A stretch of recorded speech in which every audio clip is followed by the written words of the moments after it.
Hi, I'm Maddie Stone, and this is Reversing the Root, Identifying the Exploited Vulnerability in 0 Days Used in the Wild.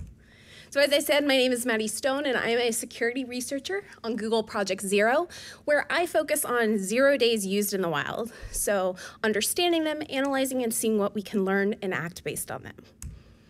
So why did I want to do this talk? Why do I think it's worth your time? Is that we care a lot about making it harder for people to exploit users using 0 days.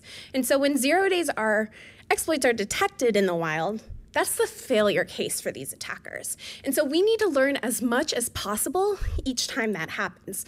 We need to learn what their vulnerability is, use those data points to help inform how we're going to respond to it, such as variant analysis and other systemic changes to kill bug classes or break exploit methods, and not work in this sort of theoretical realm, but take each of those few cases and really make sure that we're using those as the data points to inform what we do.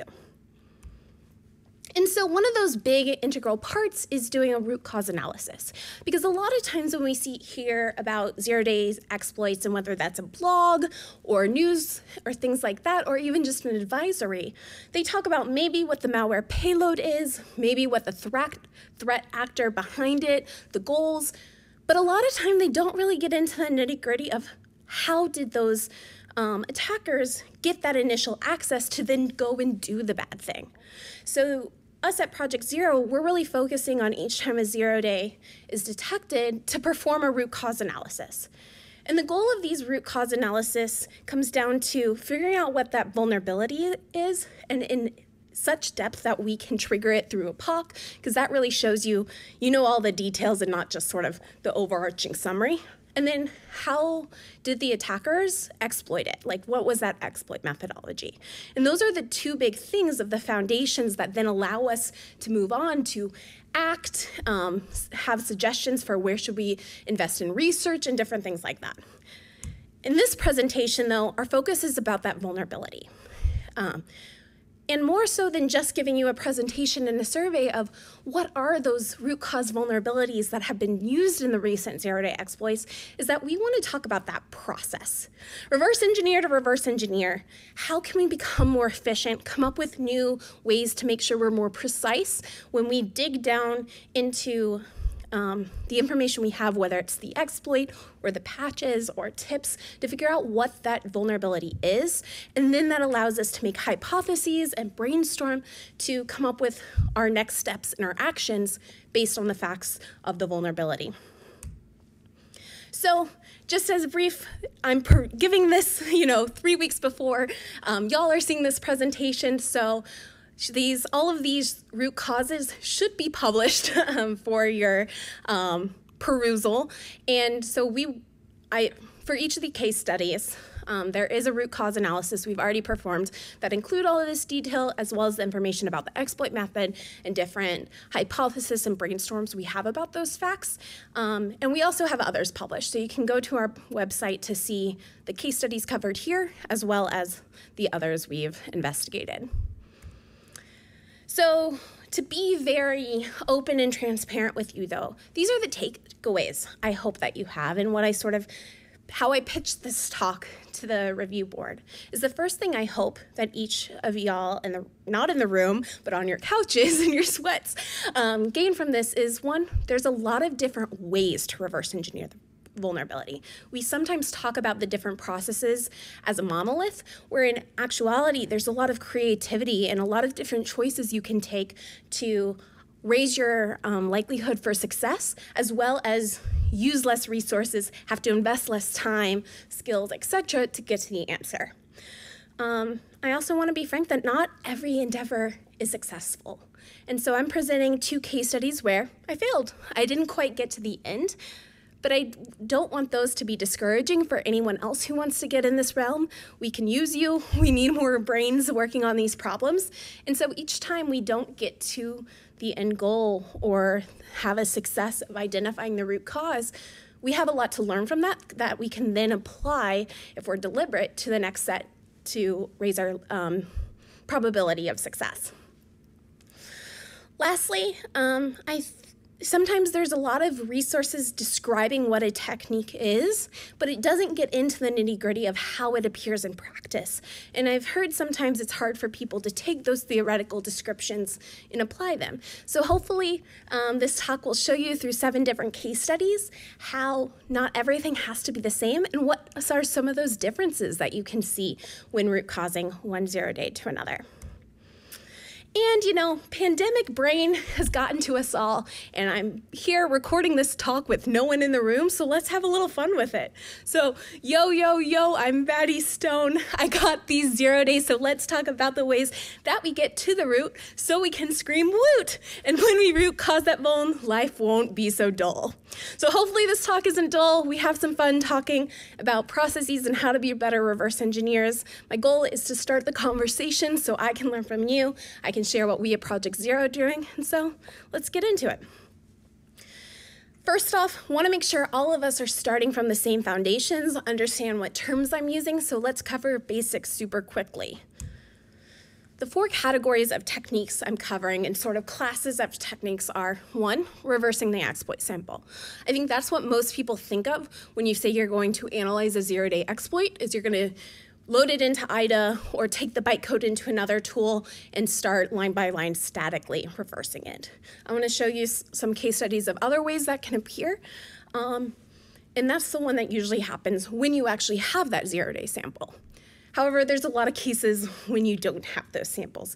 And so that's where we get into binary patch diffing, which is well written about, well researched, but it can still take a couple different looks, and there's a lot of different ways or lessons learned I have from giving it a shot. So that's the second category. The third is source code patch diffing, and that usually comes into play for the code bases that are open source, such as Android, Chrome, Firefox, etc.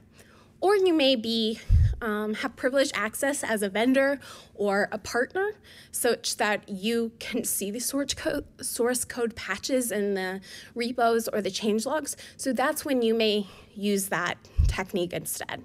And lastly, sometimes in our industry, there's sharing or we receive tips about exploits that are in use. And so that's sort of what I'm calling bug hunting based on exploit details. You don't have patches and you don't have an exploit, but you've received some details, so how do you work on that? This is just a simple overview for anyone who hasn't worked in this space at all of some of the questions you ask yourself and how you end up at some of the different techniques. And the last other thing that I think is interesting is that your role plays a big part in how you go about this root causing.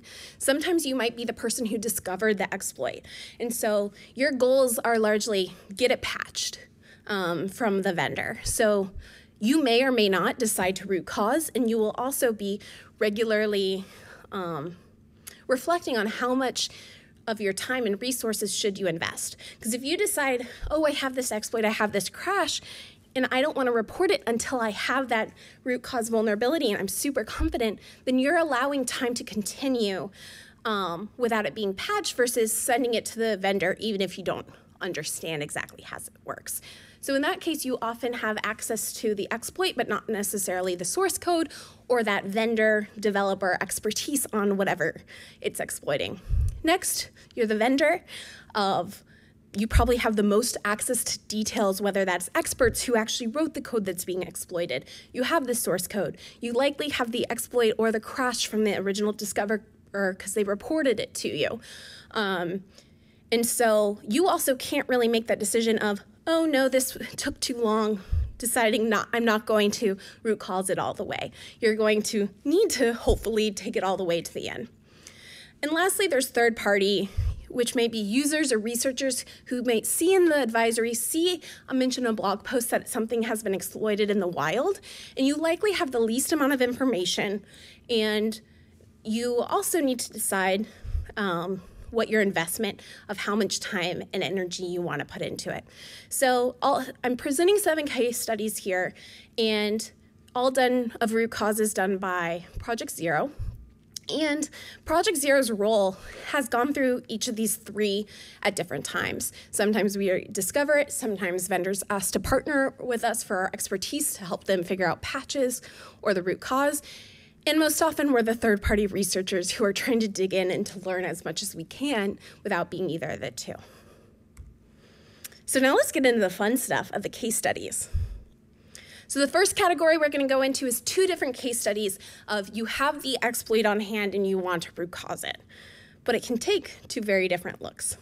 So the first one is a series of Windows JavaScript exploits that were exploited in the wild. So it started with CVE 2019-1367, then went on to CVE 2019-1429, and finally 2020-0674.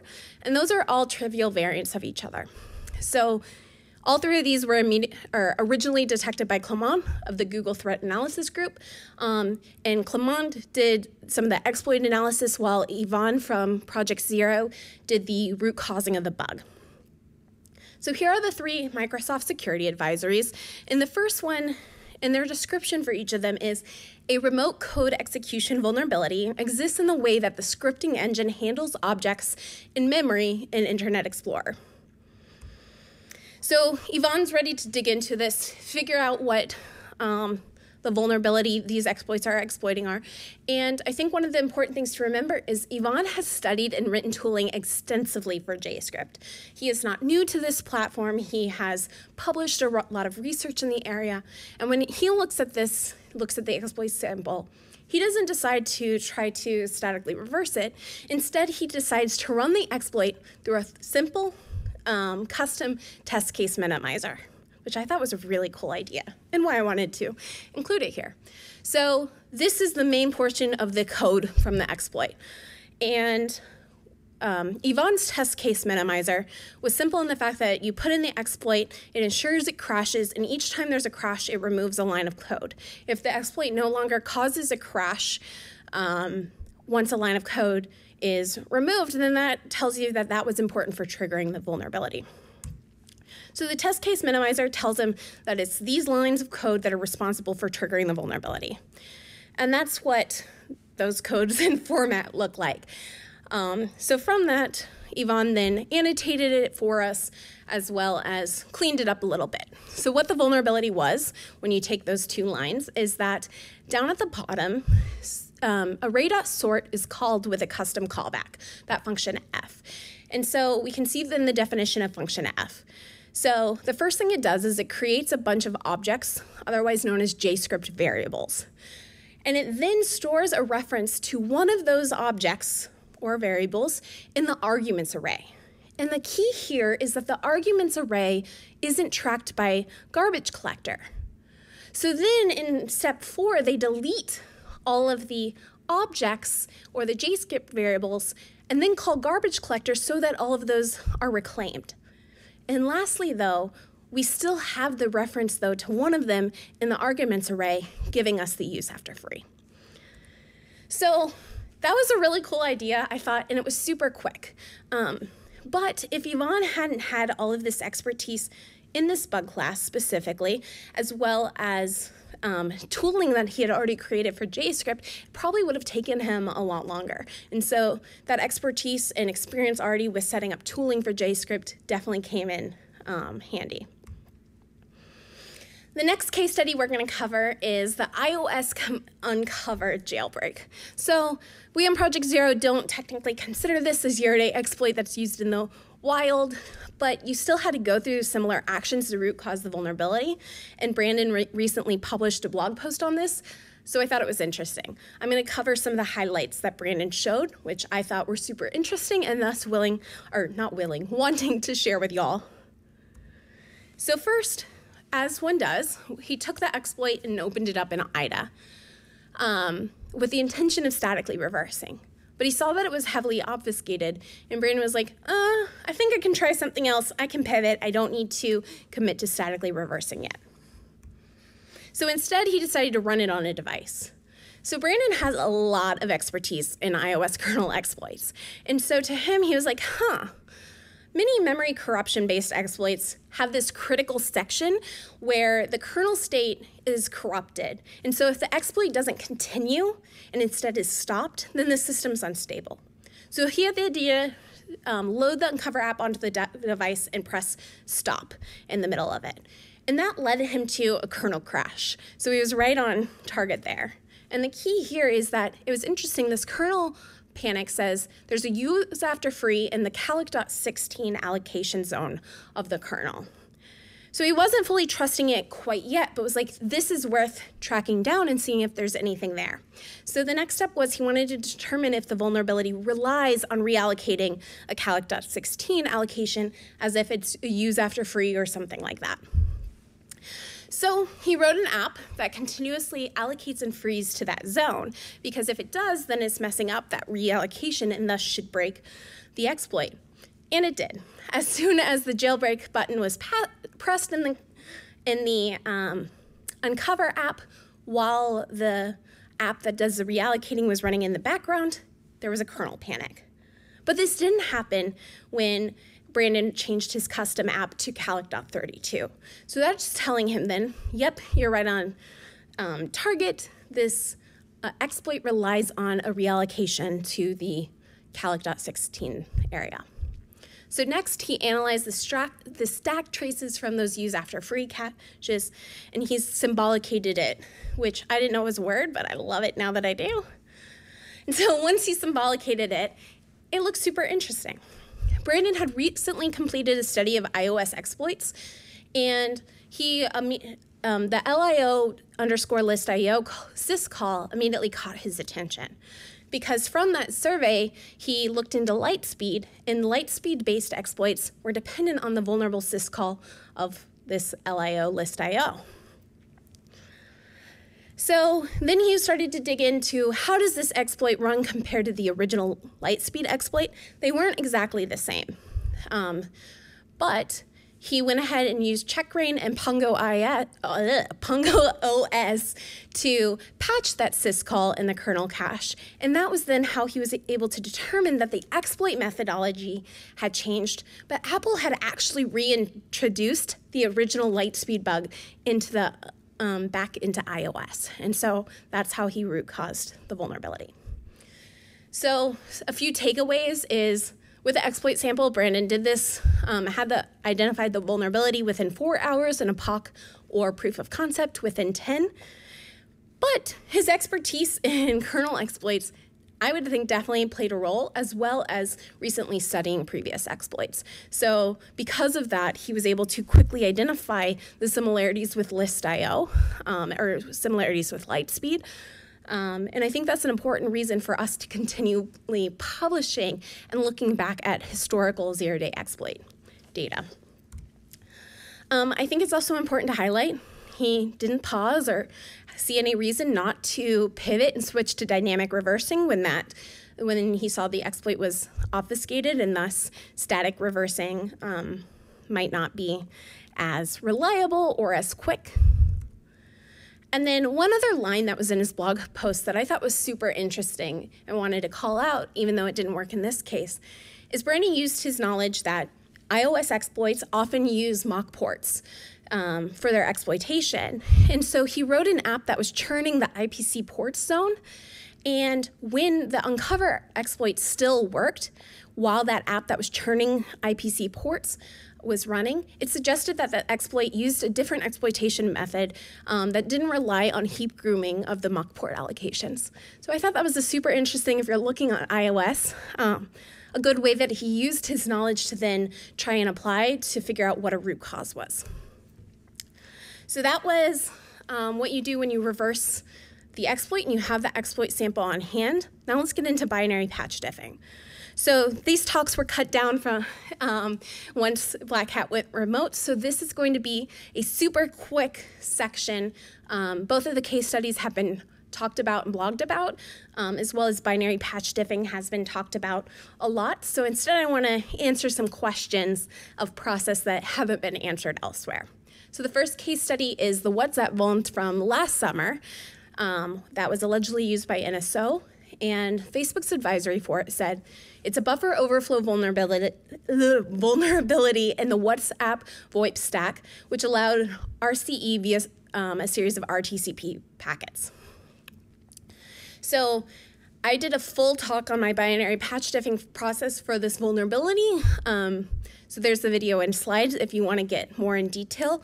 But from that, I had some more questions of how did you decide what to binary patch diff?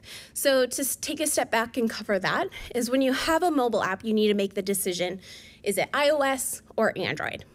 That's going to largely come from your expertise. I used to be on the Android security team, much more expertise in Android, so I went down that route. If you have expertise in neither iOS or Android, I'd guess that Android is probably the easier place to start with open tooling and things like that. Next, the question is, there's a lot of files in Android APKs. Where do you start your diffing? And first, is it going to be the Dalvik bytecode or native code? So Dalvik bytecode is the compiled Java or Kotlin from an Android app, where native code are libraries that are compiled C or C++. So having read Natalie Silvanovich's many blog posts about analyzing web conferencing and video conferencing apps, I saw that that's often in native code. So that narrowed it down to just native libraries. However, WhatsApp had 16 of them for each of the different architectures it supported. So the next step is figuring out which of these do you use. And thankfully, I turned my chair around, asked Natalie, and she said, oh, if it's doing RTCP, that's usually a string in whichever ELF is doing that behavior. And libwhatsapp.so was the only one that had that string. And so that is how I got to that point, which is described in the other conference presentation of how I started and how I made the decision of what to do binary patch diffing on for that vulnerability. So I statically reverse engineered it then to understand the patch, and then used dynamic tooling, a tool called Frida for dynamic instrumentation, to understand how the patch function could be triggered. And as I said, to hear more about all of that, go ahead and check out the other presentation. The other attempt, and my first failure case of attempting to root cause analysis of vulnerability, was a Windows Win32K vuln that was disclosed last December. It was detected by Anton Ivanov and Alexei Kulayev of Kaspersky Lab. And the Microsoft Security Advisory said that it's an elevation of privilege vulnerability that exists in Microsoft when the Win32K component fails to properly handle objects in memory. So I'd taken on this role at Project Zero, wanting to study more 0 days that are exploited in the wild, but I had no Windows experience, and that seemed like a gap that I wanted to address. So I figured, hey, this is as good a time as ever to jump in and start looking at Windows for the first time. So I attempted to begin binary patch diffing this bug. I thought I found it, wrote up a root cause on it, wrote a POC to show how it's triggered, finished a full blog post on it 24 hours before the blog post was set to be published. We sent it to Microsoft, as we do for vendors, just to give a heads up 24 hours beforehand, and they came back and said, nice work, but this is the wrong vulnerability. So I think this is one of the weaknesses or struggles of binary patch diffing is you're looking at a monolith of, it can include lots and lots of different vulnerabilities within that file.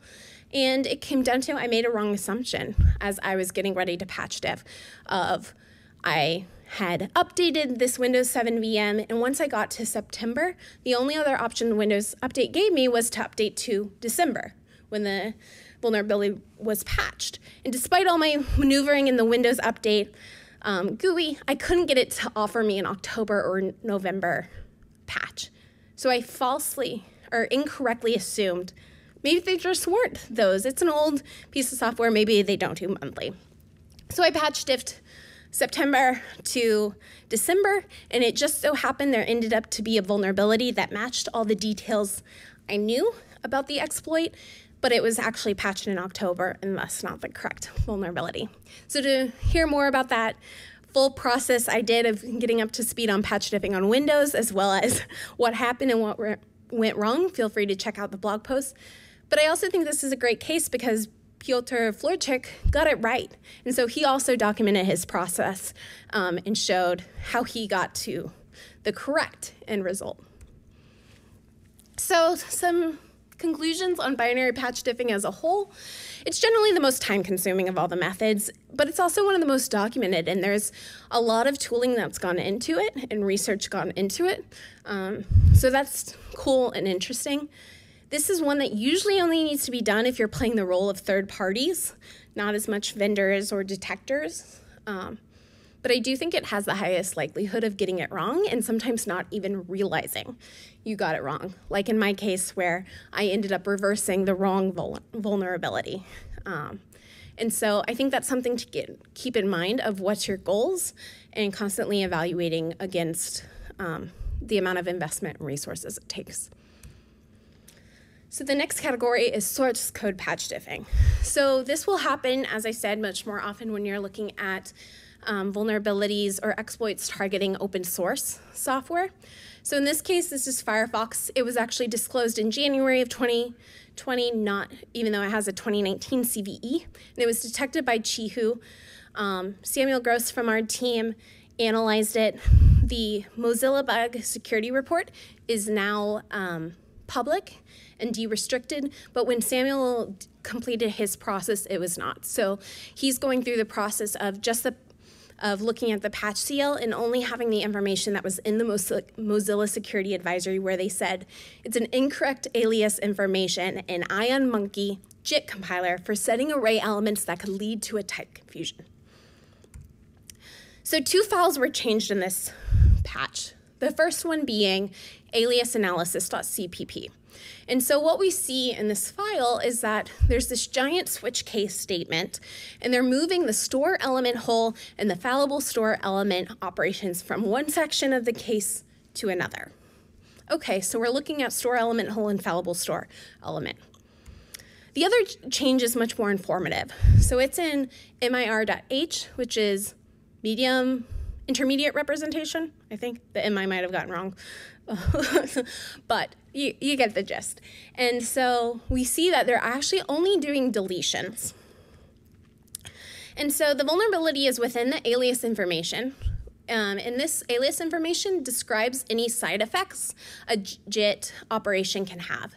So in this case, they're changing the store element hole and fallible store element operations. And what they're doing is that originally the code said that store element hole and fallible store element, the side effects they can have is they can only influence the object fields and the element fields. But this was incorrect because they could actually influence anything. And so by deleting this, they're now telling the JIT compiler, hey, store element hole and fallible store element need to be more generalized. So if you execute one of these, assume anything can be changed. And looking at this, Samuel was like, immediately, this is an incorrect side effect modeling issue in the JIT engine. Samuel, also an expert in this bug class specifically, as well as JIT engine exploitation. So from there, he had the bug class within, a couple minutes of opening the patch, but it still took him 2 days to figure out the POC. So the process he went through is from looking at that patch, he was like, this likely causes unexpected execution of arbitrary JavaScript. Maybe that's indexed accessors in the prototype chain. No, the JIT compiler guards against that. But the thing is they will happily accept negative numbers as the index. And so when they accept that negative number as the index, it allows writing a property and not an element. And these are arrays, so you're writing the array property instead of an array element. And so if there's a property setter on the property -1, that will pass the JIT's requirements about what input objects are allowed. But it's also going to cause unexpected execution of JavaScript during those 2 operations. So that's the root cause vulnerability. And so from that, I thought it was interesting in this case how Samuel was like, it was immediately obvious to me what that bug class was. But to get down to fully understand the vulnerability such that you can write a trigger or a POC for it, it took much more time.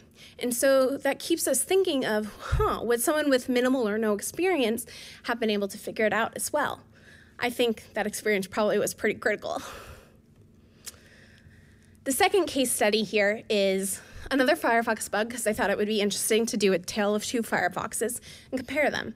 And this is another failure case, if we want to call it back, or learning, development opportunity. So this one was disclosed in April of this year, and it was detected by Francisco Alonso and Javier Marcus. And the security advisory said, under certain conditions, when handling a readable stream, a race condition can cause a use after free. Seems pretty descriptive. And, talking about readable strings, race conditions, used after free. So the bug was still de-restricted. Mozilla usually keeps them, it seems, de-restricted for 3 to 6 months-ish. But we had the patch seal. So the patch is actually in the cache subsystem in the streamlist.cpp file. This is the only file that was changed. And they only changed this one function, streamlist close all. And so the changes is that originally streamlist close all would call on the stream control object close all. Stream control is the parent or the browser side of the IPDL interface. So this actually took me a while to figure out because like the Windows one, I had no browser experience but thought, I want to give this Firefox thing a shot and see how this turns out. And so IPDL, it turns out, is the IPC mechanism within Firefox. So it's allowing browser side process to communicate with a render or content side process.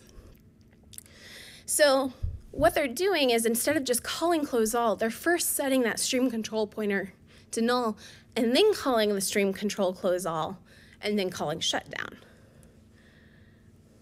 So if we're setting it to null, my first thought is, where else is stream control checked? What else can it influence? And so it turns out there's 4 different places that check whether or not stream control is null. And each of these functions, if stream control is not null, will call close or shut down on the stream control. So my first thought about this is suddenly, maybe that use after free is 2 threads, 2 of these calls racing with each other such that in one case it's freed and then they're still calling the other close or shut down. And so this seemed to start panning out because the shutdown call will end up calling sends delete, which does the free on the stream control. So my process after this of what I thought, coming in with a very naive, not really knowing IPDL or any browser internals. So my first thought is figure out how to trigger streamless close all. And that actually happened pretty quickly, figured out caches.delete. That's how I can call it. The next step was I thought, maybe I should find 2 ways to trigger it because that is how it might have to race or something like that. So to do that, which I got some suggestions from Sergey and I think Samuel or Mark on our team that run the unit tests for it to see if anything else can trigger that code. So that's what I did, and I found that there was this other function that allowed it. But this highlighted where I'd made a wrong assumption of this and another vulnerability were both disclosed at the same time. So you make the safe assumption of one's going to be a render or exploit and one's going to be the sandbox escape.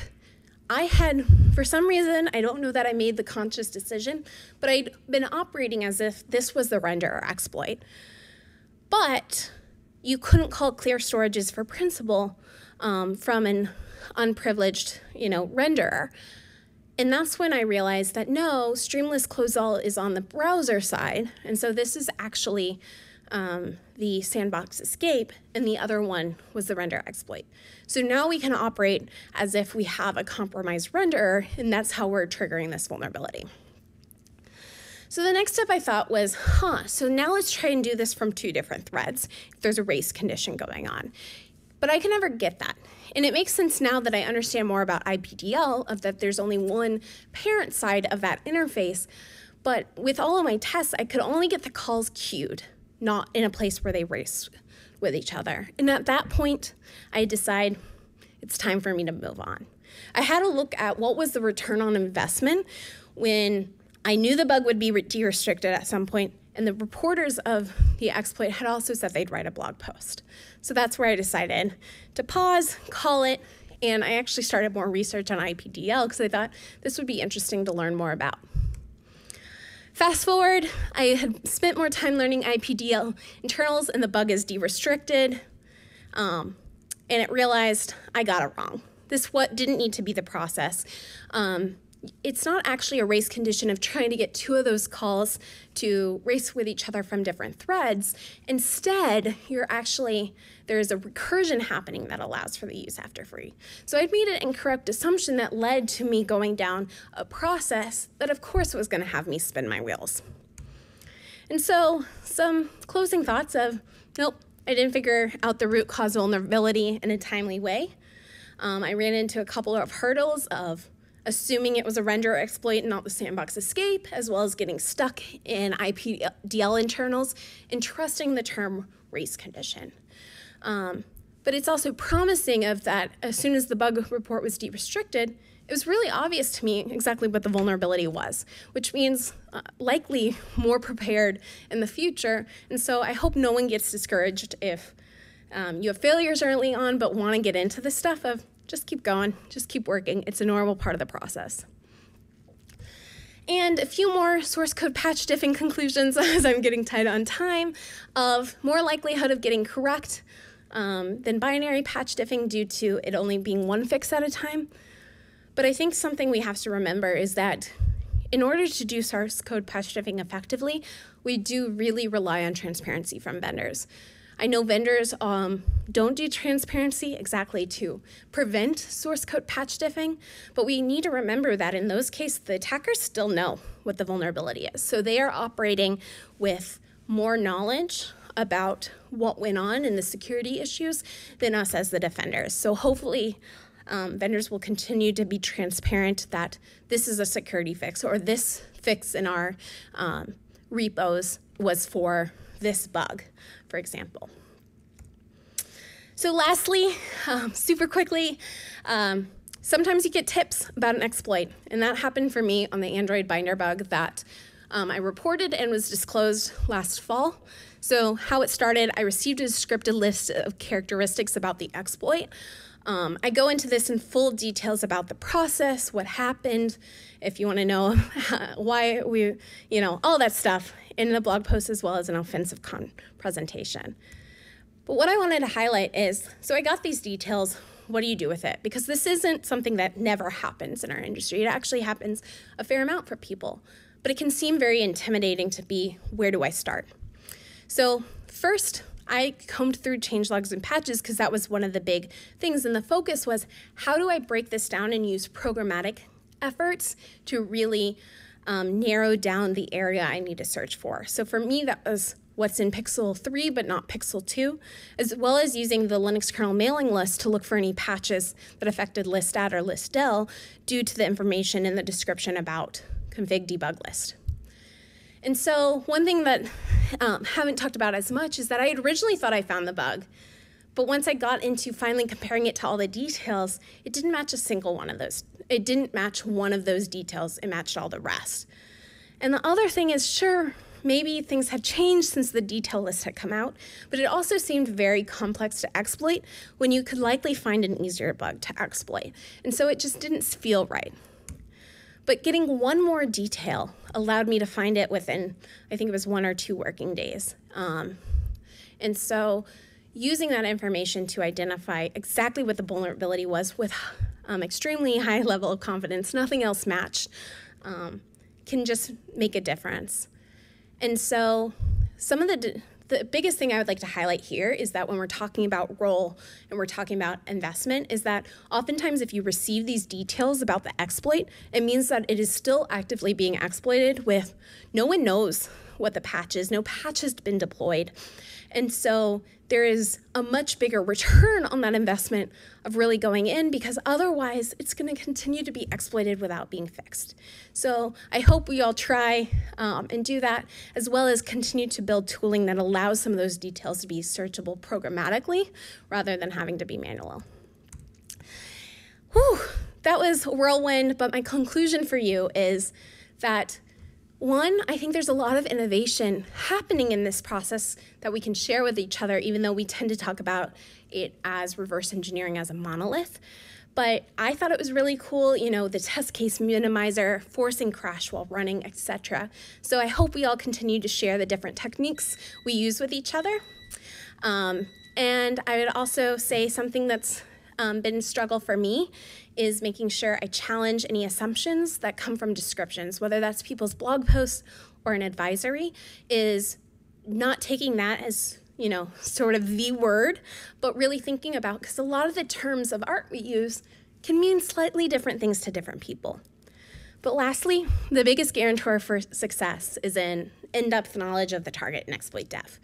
And that's not shocking to any of us, especially when you consider how many people report bugs or exploits without doing that root cause vulnerability analysis. They just send it to a vendor with a crash or a sample, because it is hard and it's not a specific technique is going to fix that.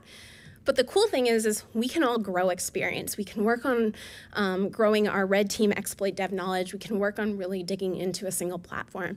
So we can all do this and continue to contribute to that root causing. And with that, thank you. I hope you enjoyed this from your couch and your sweats. And as I said, there's lots of resources available, as well as the detailed root cause analysis for each of these 0 days, as well as others on the Project Zero website. So thank you.